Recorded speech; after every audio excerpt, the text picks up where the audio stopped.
오늘 말씀 보겠습니다. 요한복음 16장 22절 한 절만 보겠습니다.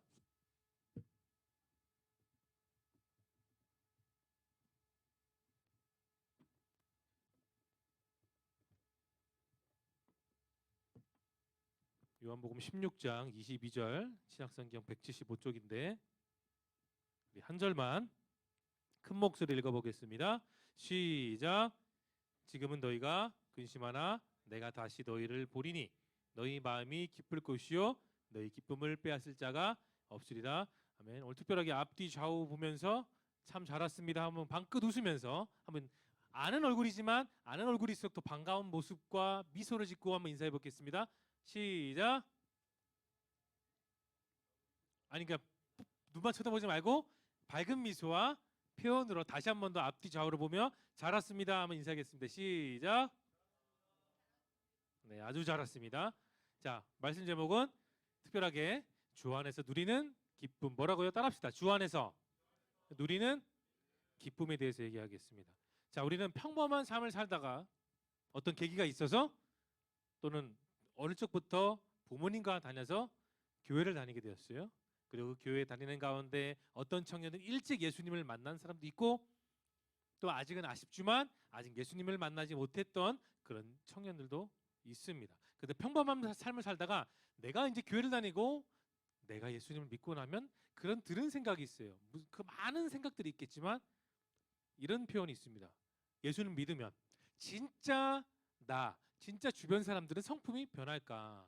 어떤 청년들은 저는 그런 사람들 본 적이 없습니다 라고 말할 수도 있을 겁니다. 물론 우리가 아직 그런 경험을 하지 못했을지라도 여러분 믿음은 내가 하나님이 주신 말씀을 붙잡는 데서 시작되는 것을 여러분 믿으시길 바래요. 우리가 교회 다니는 목적도 그 말씀의 깊이를 알고 그 말씀 속에서 내 삶의 비전을 터득하고 소망을 터득하고 힘을 얻기 위해서 우리는 교회를 다니는 거예요. 교회의 궁극적인 첫 번째 목적은 말씀 가운데 임하신 예수님을 만나는 데 있음을 여러분 기억할 수 있기를 바랍니다. 예수를 믿으면 완전히 성품이 달라지든지 성격이 좋아지든지 말씀대로 살 것인지 아니면 내 삶 속에 나타난 그런 경험들을 믿어야 된다는 것을 우리는 알아야 돼요. 여러분에게 필요한 것은 뭐냐? 따라합시다. 믿음에 대한 경험. 믿음은 보여요, 안 보여요? 보이는 것은 좀 약간 좀 이상한 사차원의 사람이죠. 믿음은 안 보여요. 절대 보일 수가 없습니다. 내 눈으로는 이것이 믿음이다라고 우리가 어떤 객관화를 할 수는 없어요. 왜냐? 사람마다 믿음은 다 다르기 때문이에요. 믿는 분은 한 분이지만 그 믿음이 나한테 다가오는 어떤 계기, 현상은 다 달라요. 그래서 믿음은 어떻게 형태를 말할 수 없습니다. 그런 경험이 없다면 그 믿음에 대한 경험이 없으면 여러분 우리는 김종국 노래처럼 제자리 걸음밖에 할 수밖에 없어요. 계속해서 제자리 걸음밖에 할 수 없습니다. 우리는 하나님의 살아계심을 믿습니다. 그의 존재를 철석같이 믿고 지금까지 자라왔어요. 그렇다면 그 살아계신 하나님을 우리는 내 일생 속에서 주일 말고 남은 6일 동안에 얼마나 많이 만나고 있어요, 여러분? 여러분 한 주를 살면서 여러분은 각자가 얼마나 하나님과 소통하고 지내고 있습니까? 그분의 말씀을 듣는데 나는 정말 얼마나 관심을 두고 있을까요? 하나님 여러분 한 명 한 명을 각자를 지키시고 돌보시고 보듬어 주시는 그 하나님의 손길을 여러분 생생하게 여러분의 인생 속에 누리고 계십니까? 여러분 다 컸어요. 20살이면 그 이상 됐죠? 다 컸습니다. 알 만큼 아는 나이고 생각할 만큼 할 나이예요. 그렇다면 우리가 교회를 다니면서 이런 부분도 여러분들이 생각해 보아야 됩니다. 하나님은 살아계시다고 말은 하지만 그가 살아계심으로 당연히 우리에게 말을 걸어오시고 손을 내미시고 우리를 힘껏 도와주신다는 그 말씀에 여러분 아직도 여전히 낯설게 느낍니까? 내가 교회에 와요. 찬양하고 또 많은 사람들과 교제를 합니다. 근데 정작 정말 중요한 말씀 초반에 말했죠. 말씀을 듣고 배우는 데는 여러분 여전히 거부감이 드십니까? 다시 말해볼까요? 그 말씀을 듣는 것 그리고 배우고 적용하는 데 있어서 여러분 아직도 유치부의 마음이 있으십니까? 그리고 내가 직접 한 경험 대신에 어떤 숱한 다른 사람들의 경험, 다른 사람들의 간증을 듣고 아, 저분의 간증을 들으니, 저분의 찬양을 들으니 아, 하나님이 살아계시는구나 속으로 말하지 않습니까? 하지만 여러분 기억할 게 있어요. 남의 믿음, 남의 하나님은 내 스스로의 삶에 얼마나 역사할 수 있겠습니까? 그 사람의 믿음이고 그 사람이 믿는 하나님이기 때문이에요. 여러분, 믿음은 나를, 히터 좀 낮춰주세요. 믿음은 나를 특별한 경험의 자리로 이끌어줘요. 그 무엇이요? 따라합시다. 믿음. 믿음이에요. 기도도 있고 찬양도 있고 봉사도 있고 헌신도 있고 교제도 있고 많이 있어요, 교회 안에는. 그런데 궁극적인 그 신앙생활의 핵심은 딱 열어보면 그 코어는 뭐라? 믿음이라는 겁니다. 그래서 하나님을 믿는 것은 그건 나를 하나님의 자리로 이끌어주는 거예요. 거기서 내가 그분을 만나고 그분의 존재를 여러분 경험할 수 있어요. 자연스러운 일입니다. 왜냐? 놀랄 일이 아니야. 왜냐? 하나님은 살아계시기 때문이에요. 죽은 자의 하나님이 아니라 여전히 우리와 함께 계시고 우리와 똑같이 함께 하시는 그분은 여전히 살아계시기 때문이에요, 여러분. 그리고 그 하나님은 여러분께 여러분 앞에서 단지 존경받기만을 원하시는 분이 아니에요. 왜냐? 그분은 나와 여러분 한 명 한 명과 여러분이 주변의 청년들과 교제하듯이 하나님도 그렇게 여러분과 1대1로 교제하기를 원하세요. 친밀한 관계를 막 맺고 싶게 하신답니다. 왜냐하면 여러분이 이 자를 부른 그 장본인이 하나님이시기 때문에. 사랑하는 청년 여러분, 하나님께서는 여러분이 지금껏 어떻게 살아왔든지 어떤 방식으로 살아왔든지를 평가하지 않으세요. 중요한 것은 여러분 한 명 한 명을 하나님이 이곳 길동교회로 부르셨습니다. 여러분 아멘입니까? 여러분 스스로 나 마음에 감격이었습니다. 저 교회 다니겠습니다. 이런 청년 있어요? 손 들어봐요. 어떤 계기가 있는 거예요. 갑자기 내 마음에 어떤 짠한 감동이 와서 나 여기 교회 다녀야지. 그런 사람은 거의 없습니다. 있을 수 있지만 드물어요. 하나님이 하신 모든 일과 계획에는 찬양이 고백에도 나와 있죠. 실수가 없습니다. 여러분 내가 주님 안에서 변화된 성품을 가지고 또 그것을 날마다 경험하는 것, 그게 바로 따라합시다. 기쁨입니다. 이건 세상이 주는 기쁨이 아니에요. 물론 여러분 우리는 세상에 살고 있어요. 세상 사람들과 똑같은 환경에 24시간을 하루를 다 같이 보냅니다. 뭐 크리스찬이라고 하루 25시간 특혜가 없어요. 똑같습니다. 똑같은 환경에서 같이 살아요.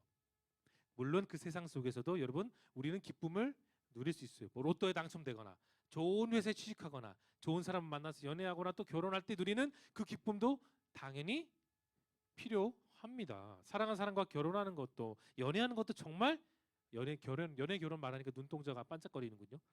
연애하고 결혼하는 것도, 좋은 환경에서 살아가는 것도 여러분 삶 가운데 필요해요. 저는 불필요하다고 말한 적은 없습니다. 힘들고 지친 상황 속에 내 마음에 기쁨이 있으면 여러분 그럭저럭 나는 하루하루를 버티죠. 그런데 세상 속에서 이루는 기쁨은 여러분 정말 내가 벽에 부딪혔을 때, 내가 혼자 내 인생을 감당할 수 없는 문제가 있을 때 그런 세상이 주는 기쁨은 도움이 될까요? 1도 도움이 안 돼요. 정말 도움이 아무것도 안 됩니다. 그런데 주님이 우리에게 하신 말씀 속에서 말한 그 기쁨은 달라요. 데살로니가전서 5장 열어볼까요? 데살로니가전서 5장 16절에서 18절 잘하는 말씀이죠? 자, 다 같이 읽어보겠습니다. 시작.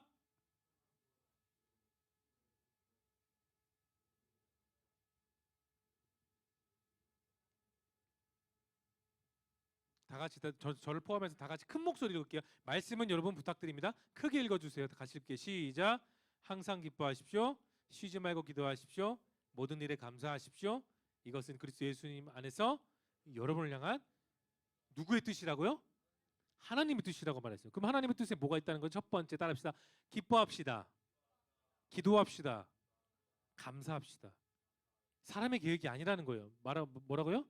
하나님이 말씀하신 뜻이라는 겁니다. 여러분 현대 심리학자 가운데 에리 프롬이라는 분이 있어요. 그분이 소유냐 삶이냐는 그 책에서 기쁨 그 반대에 있는 쾌락을 이렇게 표현했어요. 기쁨은 삶이 주는 최고의 선물이다. 그래서 그 선물을 통해 우리는 선물을 누리고 선물을 나누며 건강한 삶을 살 수 있다고 했어요. 그런데 여러분 기쁨의 반대인 쾌락을 한번 생각해 보십시오. 쾌락은 그냥 잠깐 말초적인 흥분만을 일으키고 쉽게 사라져요. 잠깐만 자극할 뿐입니다. 그런데 우리가 살고 있는 주변의 삶의 모습은 주님이 원하시는 기쁨보다 세상적인 쾌락이 더 많아요. 권력, 재물, 성적 쾌락, 인기, 멋진 외모, 그런 것에 심취하는 것이 세상의 트렌드고 세상 사람들의 모습이고, 여전히 세상 사람들이 그것을 향하고 발걸음을 옮기고 있다는 거예요. 그걸 목표로 두고 있습니다. 여러분, 쾌락이 아닌 내 삶에 기쁨이 있는지 없는지에 따라 여러분의 삶의 모습은 달라집니다. 여러분, 기쁨은 우리 삶을 정말 새롭게 만들어요.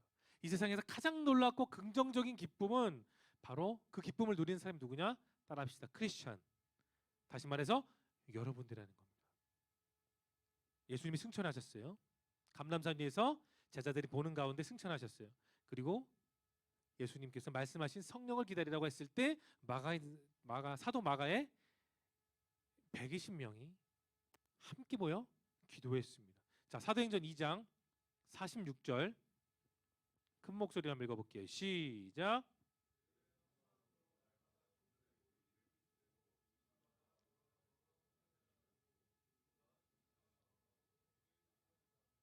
여러분, 중요한 거 잘 들으세요. 성령이 함께 계신 교회의 특징의 첫 번째는 뭐냐? 건강한 기쁨이 있다는 거. 뭐라고요? 따라합시다. 건강한 기쁨. 건강한 기쁨이 성령님이 함께 하신 교회가 그렇습니다. 서로 다른 기쁨이 아니라 같은 마음에서 같은 생각으로 나눌 수 있는 그 기쁨이 건강한 교회에 있다는 거예요. 사도행전 8장을 보면 여러분, 빌립이 사마리아 성으로 갔어요. 근데 빌립이 전해주는 그 복음을 듣고 그 성에는 뭐가 있냐? 큰 기쁨이 있었다고 했습니다. 여러분, 만일에 내가 교회를 다니고 봉사를 하고 열심을 다하고 막 기뻐요. 그런데 만일에 내 마음에 짜증과 불만이 다시 생겨버린다면 그 안에 기쁨이 있을까요, 없을까요? 그 안에 기쁨은 없는 겁니다. 오늘 성경에서 말씀하고 있는 기쁨은 그냥 지나쳐버린 내 말초신경만 자극하는 기쁨이 아닙니다. 중요한 것은 이 기쁨이 성령님의 감동으로 여러분의 삶 가운데 나타나는 기쁨이다라는 것을 기억할 수 있기 바랍니다. 어떤 청년들에는 그런 말을 수 있어요. 왜 내가 굳이 날마다 기뻐해야 돼? 그렇게 말할 수 있는 청년도 있겠죠. 왜냐하면 그렇게 말한 청년의 삶에는 여전히 나의 삶을 환히 비춰주는 기쁨을 경험해 보지 못했기 때문입니다. 그러니까 내가 경험하지 못했으니까, 알지 못하니까 내가 왜 기쁨을 누려야 되는 그런 생각이 들 수밖에 없죠. 그러면서 저는 여러분들에게 모두 이렇게 말씀드리고 싶어요. 여러분은 예수님을 알게 됨으로써 정말 내가 주체하지 못한 감정을 이길 수 없는 기쁨이 있습니까? 여러분의 생각을 넘어서는 그런 기쁨이 여러분 삶에 있나요? 여러분의 삶 속에 세상의 것이 아니라 예수님을 통해 여러분 한 명 한 명이 그 영원한 기쁨을 다 충만히 누릴 수 있기를 예수님의 축복합니다. 여러분, 성령의 열매, 기쁨이 있죠. 희락. 그 기쁨은 세상이 주는 기쁨과 달라요. 내가 사랑하는 사람과 예쁜 카페를 가고 또 분위기 좋은 식당도 가고 또 아름다운 자연을 보면 기쁜 마음이 들 수 있어요. 맞아요. 또 감동적인 영화를 보면 여기서 감수성이 예민한 분들은 울기도 하고 T의 성격이 있는 분은 왜 우냐 하겠죠. 근데 F는 울겠죠. 뭐 예를 들어서 그럴 수도 있습니다. 하지만 여러분, 세상이 주는 기쁨은 늘 내 삶을 채울 수가 없어요. 가득 채울 수가 없다는 겁니다.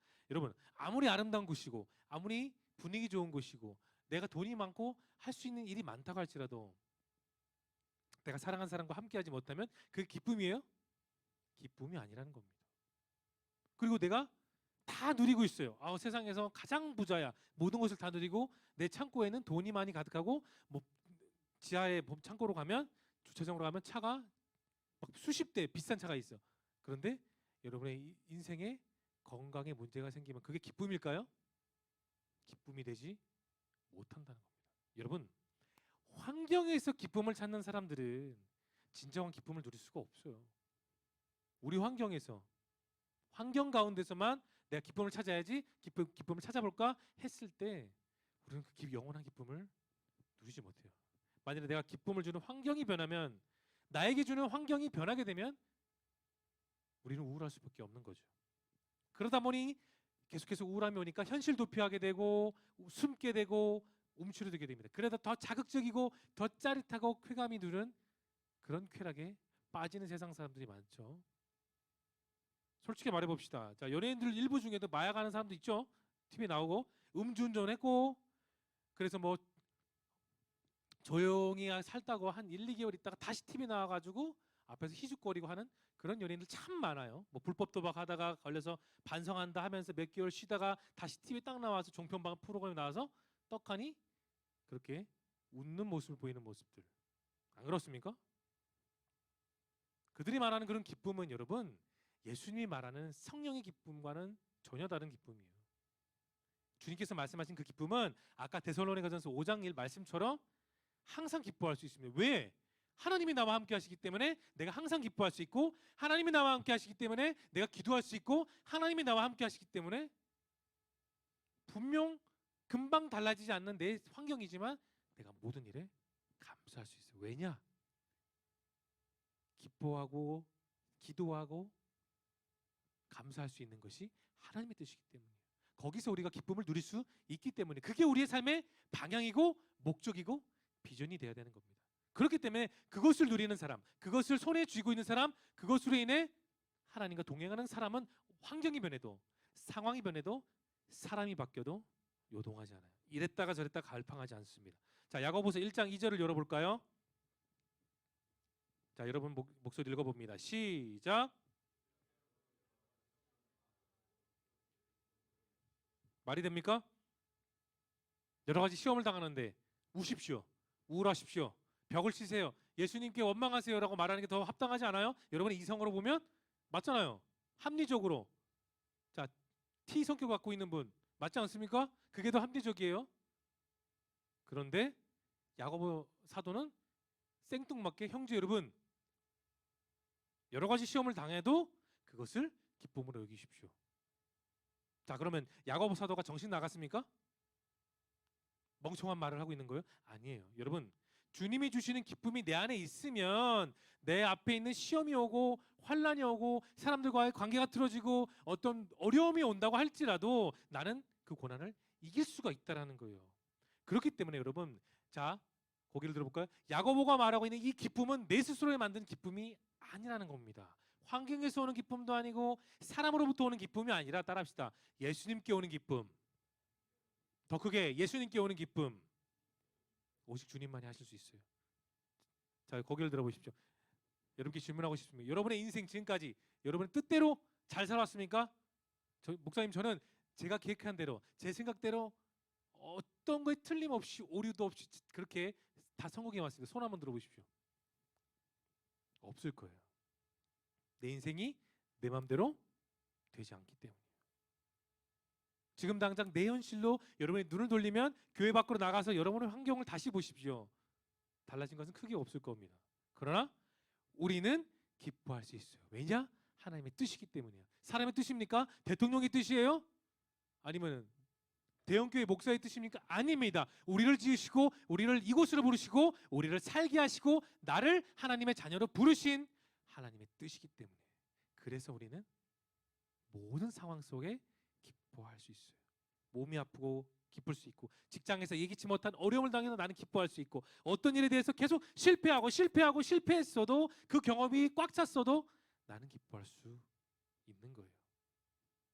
우리가 지금 누가복음을 보고 있죠. 오늘은 특별히 요한복음 봤지만 누가복음을 끝나면 우리는 본격적으로 사도들의 현장 사도행전을 볼 겁니다. 근데 사도행전을 보면 바울과 실라가 어느 마을에 갔어요. 빌립보라는 그 동네에 갔는데 귀신 들린 여성이 있었어요. 근데 그 여성이 참 신박한 게 미래를 꿰뚫는 거예요. 과거를 꿰뚫고. 그래서 점치는 여자였는데 바울이 그 여자를 보고 예수 그리스도를 명해서 그 귀신이 쫓아나게 하겠습니다. 그런데 그 점치는 여성에게는 주인이 있었어요. 그리고 주인이 로마에게 가서 바울과 신라를 고발했습니다. 그리고 바울과 신라는 억울하게 옥에 들어가고 매를 맞았습니다. 그런데 웃긴 게 뭔지 알아요? 사도행전을 자세히 보면 여러분 한번 생각해 보시죠. 당연한 게 경험은 없겠지만 그런 경험이 있어도 안 되겠지만 내가 칠흑같이 어둡고 추운 이 한겨울에 바람이 송송 들어오는데 손과 발이 묶여 있어요. 근데 손과 발에 칼이 있는 수갑이 발에도 차여져 있고 손에도 차여 있습니다. 아무것도 할 수 없어요. 거기서 여러분이 바울과 실라라고 생각해 보십시오. 찬양이 나와요? 제정신입니까? 옷은 패딩이 있는 것도 아니고 경량 패딩이 있는 것도 아니고 얇은 옷이에요. 정말 얇은 옷에 손과 발에 착고가 있고 한겨울 영하 10몇 도 그 내려가는 추위 속에 여러분이 바울과 실라입니다. 거기서 기뻐할 수 있겠습니까? 거기서 여러분 찬양할 수 있겠어요? 하나님 감사합니다. 저에게 감옥에게 보내주셔서 기뻐할 수 있겠어요? 그런데 바울과 실라는 뭐 있다고요? 성경에 기뻐했더라. 이들이 미쳤습니까? 광적인 신도였어요? 사입이에요? 아닙니다. 이들의 마음속에는 성령의 열매인 기쁨이 확실히 있었기 때문에 그 미친 환경 속에서 말이 안 되는 환경 속에서 그들은 기뻐하며 찬양했어요. 자, 그 결과 어떻게 됐습니까? 사도행전 말씀 조금만 내려오면 지진이 일어나요. 수갑과 착고가 풀리고 모든 옥문이 다 열리고 죄수들은 도망쳤어요. 그런데 바울과 실라는 안 도망쳤어요. 간수장이는 자결하려고 했습니다. 그런데 바울과 실라는 그 사람을 붙들고 그 가정에가 예수님을 영접하게 하고 그들도 예수님의 자녀가 되게 했습니다. 그리고 나서 그 간수장은 바울이 세운 빌립보 교회 초대교회에 가장 큰 일을 한 한 명의 성도가 되었습니다. 여러분, 여러분에게도 이런 경험이 있어야 됩니다. 내가 말하는 건 추위 속에 떨라는 그런 경험이 아니고 감옥에 들어가는 경험이 아니라 여러분의 극한 속에 있을 때 어느 누구의 도움을 받을 수 없고 어떤 사람의 도움을 받을 수 없는 그 상황 속에 하나님의 도우심을 받아야 된다는 거예요. 여러분, 그런 경험이 있어야 됩니다. 그런 경험이 있어야 여러분의 신앙은 성장할 수 있습니다. 여러분, 정말 이와 같은 일이 오늘 날 일어나겠습니까? 정말 그런 기쁨이 내 안에 확실하게 있다면 내가 하루 이틀이 아니라 계속해서 여러분 기뻐할 수 있겠습니까? 항상 기뻐하고 쉬지 않고 기도하고 모든 데 감사하며 살 수 있는 그런 사람이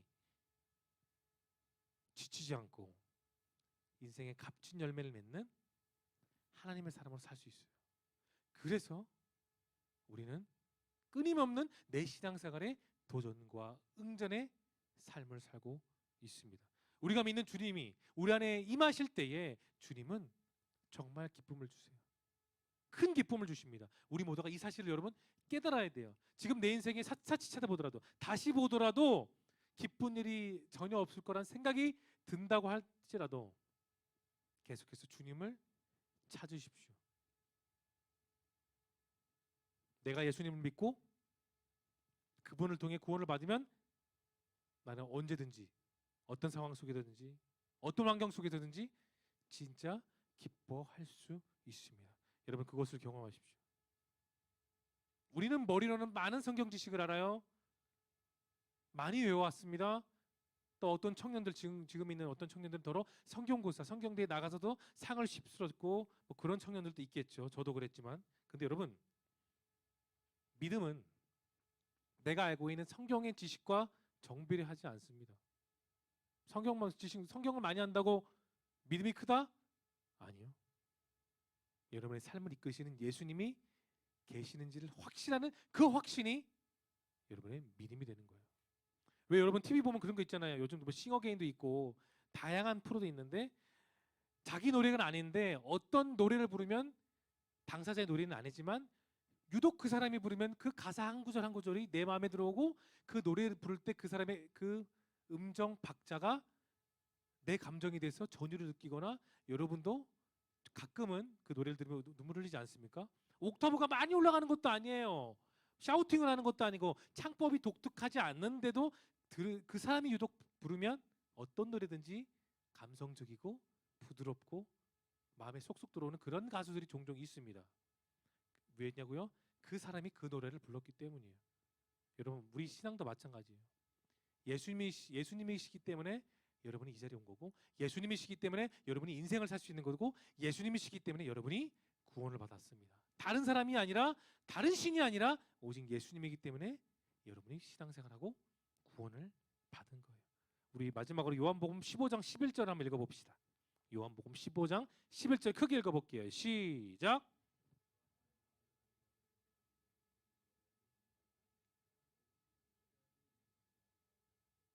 이런 기쁨은 사도 요한이 말한 이런 기쁨은 여러분 고개를 드십시오. 주님만을 바라볼 때만 가는 게요. 뭐라고요? 주님만을 바라볼 때 그런 기쁨이 가능한 거예요. 왜 우리는 지금 엄청나게 발달된 문명 시대 속에 수천 년 전에 지어진 성경, 너무나도 올드하고 너무나도 옛날 옛스러운 그런 성경을 지금도 우리는 합니다 이렇게 되는데 하나이다 이런 성경을 지금도 왜 읽고 있을까요? 그렇게 오래된 성경을 수천 년이 지났는데 주님의 말씀이기 때문이에요. 아무리 오래된 성경이라 할지라도 그 예수님이 하셨던 그 과거의 말씀이 지금 현재의 내 삶을 이끌어가는 말씀이 되기 때문에 여러분 주님을 의지할 때 그런 기쁨을 누릴 수 있습니다. 말씀을 정리할게요. 오늘 우리는 요한복음의 말씀을 들었습니다. 요한복음에서 말하는 사도 요한이 말한 그 기쁨은 세상에서 주는, 환경에서 주는, 사람이 주는 기쁨이 아니라 뭐다? 예수님이 주시는 기쁨이다. 여러분 인생 가운데 물론 세상에서 누린 기쁨을 무시하라는 얘기는 아니에요. 그러나 그것을 넘어서는 예수님이 주시는 그 기쁨이 여러분이 인생에 꽉 차고 날마다 꽉 차서 더 이상 어떤 원망과 불평과 환경을 바라보는 것이 아닌 그 환경을 넘어서서 주님과 동행하는 그 기쁨 속에 승리할 수 있는 모든 청년을 될 수 있기를 예수님의 이름으로 축복합니다. 기도합시다. 주님, 없어지지 않는 그 기쁨을 주시옵소서. 세상과 환경과 사람이 주지 못하는 그런 참된 기쁨을 우리 모든 청년들이 누리며 이 세상을 주님과 동행하게 하시길 바랍니다. 그래서 언제든지 어떤 상황 속에든지 내 안에 계시는 그 주님이 나와 함께 하심을 굳건히 믿고 의지하고 모든 삶과 상황 속에 승리하며 살아가는 모든 청년들 다 되게 하시기를 바라며 예수님의 이름으로 기도드립니다.